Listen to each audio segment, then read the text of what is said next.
Creditors of Lehman Brothers are on track for a turbocharged windfall after the collapsed bank announced it is selling its stake in Nasdaq-listed Formula One auto racing, giving it a payout of $1.5 billion from a $300 million investment. The offering also brings the checkered flag down on former F1 chief executive Bernie Ecclestone's time as a shareholder. The billionaire business magnate is offloading his remaining stake for $20 million. Ecclestone first took over the wheel of F1 40 years ago and transformed it from being an amateur hobby into a race series which had revenue of $1.8 billion last year.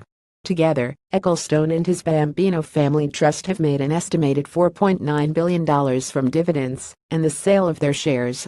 For the past decade, F1 has been controlled by the private equity firm CVC, but in January it sold up to Colorado-based Liberty Media Corporation for $4.6 billion.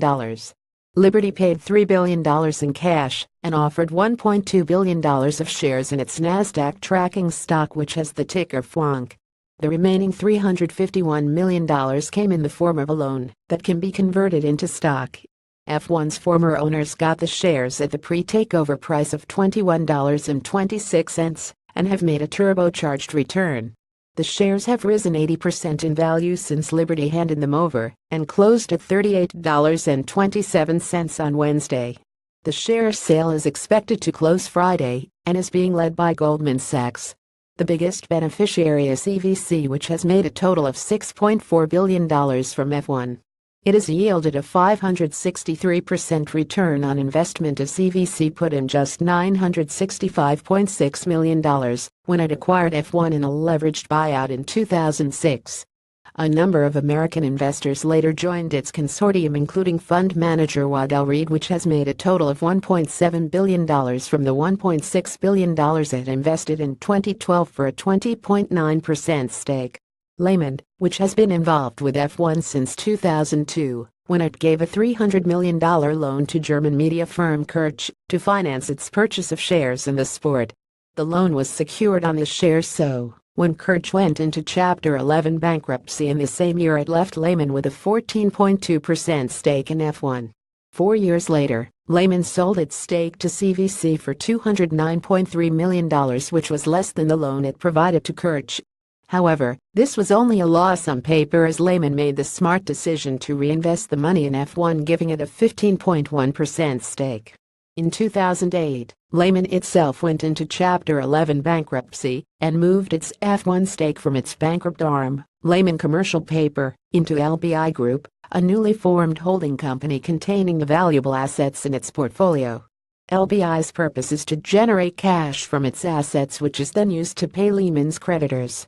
This is an ongoing process, and dissolving it completely depends on settling all the claims from creditors. F1 first contributed to its returns in May 2012, when it paid out an $850 million dividend, with $130.1 million going to Lehman. 5 months later, Lehman cashed in again, when it sold a 3% stake in F1 to the Teachers Retirement System of Texas (TRS) for an estimated $200 million.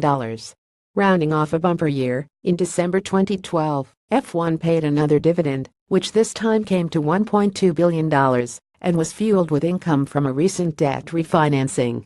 Lehman's share of this was $147.6 million, and it received a further $121.1 million in dividends over the next 3 years. It brought Lehman's payout to $808.1 million by the time that Liberty bought F1.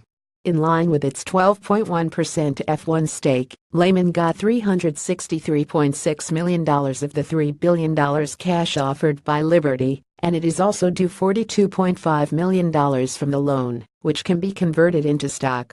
The sale of Lehman's FWONK shares has netted $325 million, which gives it a total return of $1.5 billion. Liberty's management too have taken advantage of the accelerating stock price.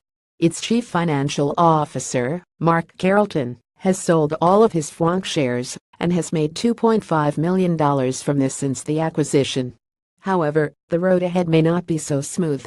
In July, the organizers of F1's flagship race, the British Grand Prix, canceled their contract 7 years early due to soaring hosting fees.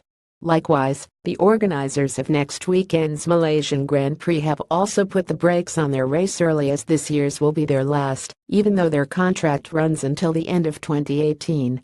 In the medium term, there is also the threat of an investigation by Britain's Serious Fraud Office. In May, it announced that it had begun a pre-investigation into whether there is evidence of corruption in F1's governance contract, the Concord Agreement, a claim which has been denied by F1, CVC and the sport's governing body, the Federación Internacional del Automóvil FIA. Further down the line comes the hurdle that all of Liberty's contracts with F1's teams expire at the end of 2020, so, as things stand, it only has 3.5 years of guaranteed income. Perhaps ominously, the teams have steadfastly resisted opportunities to buy F1 shares which would give them a long-term interest in F1.